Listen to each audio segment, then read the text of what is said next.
8 anos atrás, um oficial da aeronáutica que pediu para não ser identificado entregou aos repórteres do Fantástico uma gravação capaz de impressionar mesmo aqueles que não acreditam em discos voadores. São diálogos entre os operadores do Sintacta em Brasília e 2 pilotos da aviação civil, no exato momento em que estariam sendo perseguidos por supostos objetos voadores não identificados.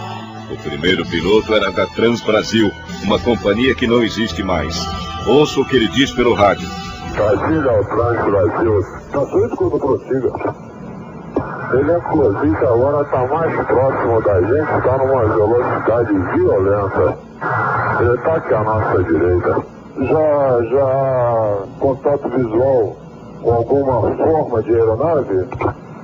Não, negativo, porque a luz é muito violenta. Minutos depois, outro piloto que voava na mesma área relata: também está sendo perseguido por OVNIs. Ela está realmente e aparentemente nos seguindo. É como se estivesse fazendo um voo de esquadrilha conosco. Para a sua informação, temos outra nave, outro alvo à nossa esquerda também. De fato, estamos verificando 2 alvos. São 2 alvos que estamos verificando no nosso scope aqui. Scope é a tela do radar. Pegou uma aeronave com cor diferente. Abaixo é vermelha e acima é branca. Positivo, estamos quietos.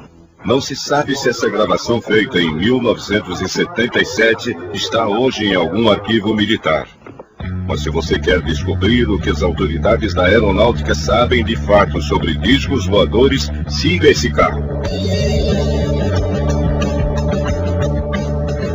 O carro do ET atravessa Brasília. Passa pelo Congresso Nacional. O Palácio do Planalto. Aí está o carro, estacionado diante do prédio da Força Aérea Brasileira, no Ministério da Defesa. Pela primeira vez na história, uma comissão de ufólogos, gente que pesquisa histórias de discos voadores, é recebida por oficiais da aeronáutica brasileira. Esse é Ademar Gevaert. Foi ele que recentemente lançou a campanha UFOS, Liberdade de Informação Já. Chega de sigilo sobre UFOS, presidente. Pede a campanha. Deu certo. A aeronáutica fez o convite e agora os ufólogos vão conhecer o sistema de controle e defesa do espaço aéreo brasileiro. E talvez conseguir descobrir alguma coisa sobre o enigma dos discos voadores.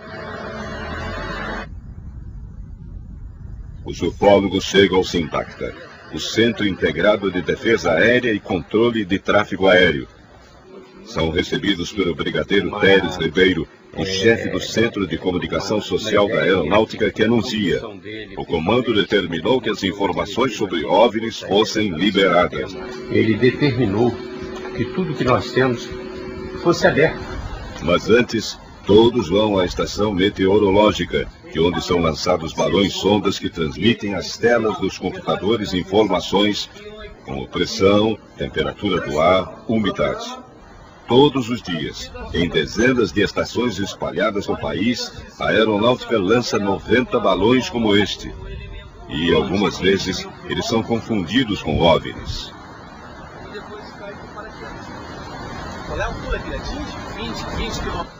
Centro de Controle de Área de Brasília. Aqui se trabalha para garantir a segurança dos voos. Os aviões em trânsito são indicados nas telas dos radares por esses códigos em laranja, chamados etiquetas. Por exemplo, isso aqui fica Palmas do Tocantins, né? Já aqui é São Paulo. Então você vê que é uma área bem abrangente. Aqui está Vitória do Espírito Santo, o Rio de Janeiro, Cuiabá está logo aqui em cima e Brasília, Anápolis aqui. Se um OVNI surgisse agora no céu, como ele apareceria nesta tela? Ele apareceria como um avião normal, porém sem a etiqueta, porque a etiqueta ela traz a informação desse código que o piloto tem. Uma imagem radar que não esteja seguindo um plano de voo, que não siga os procedimentos previstos, ela passa a ser monitorada pela defesa aérea.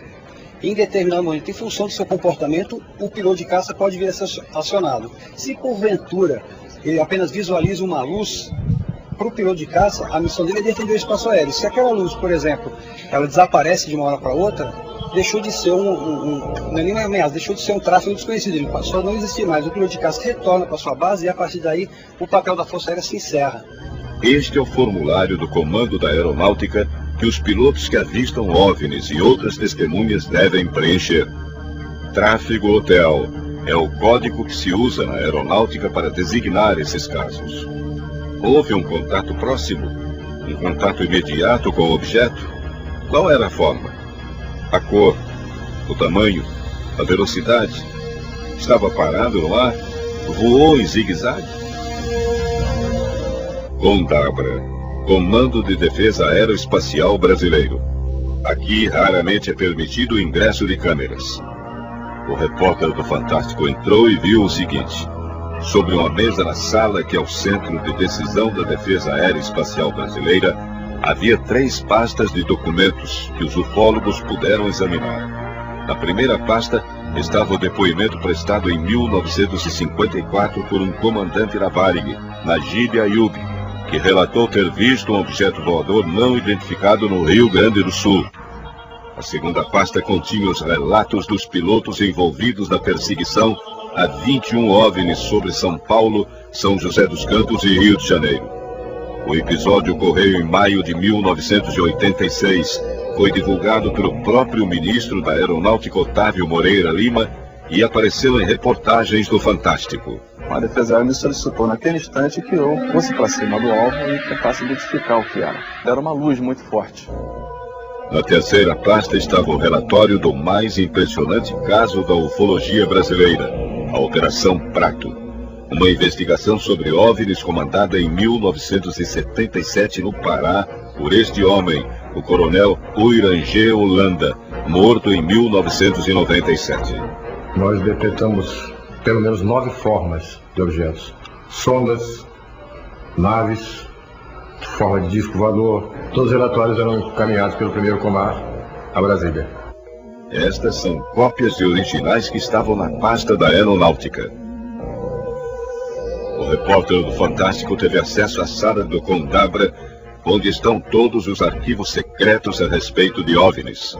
Eles são guardados no armário de metal, nas últimas 2 gavetas, e organizados em pastas, uma para cada ano, desde 1954. Segundo o regulamento da Aeronáutica, os documentos receberam a classificação de confidenciais e ainda não podem ser abertos ao público. A gente verifica o acontecido através dos relatos e das coisas que os nossos radares plotam e se junta tudo numa pasta só e faz a leitura e não se chega a uma conclusão, não se chega a ter uma investigação completa, porque nós não temos, acreditamos nós, capacidade técnica, científica para chegar a uma conclusão a respeito de uma coisa que não se conhece aprofundadamente. A campanha continua. Não encerrou-se por aqui. Nós tivemos hoje apenas um momento mais emocionante, vamos dizer assim, desse processo. Foi quando a Aeronáutica nos recebeu e mostrou, olha, vocês estão no caminho certo, existem os registros, eles estão aqui, vocês podem vê-los. Nós aguardamos agora que vocês tomem as medidas certas, dentro da lei, para que vocês possam ter acesso efetivo a esses documentos.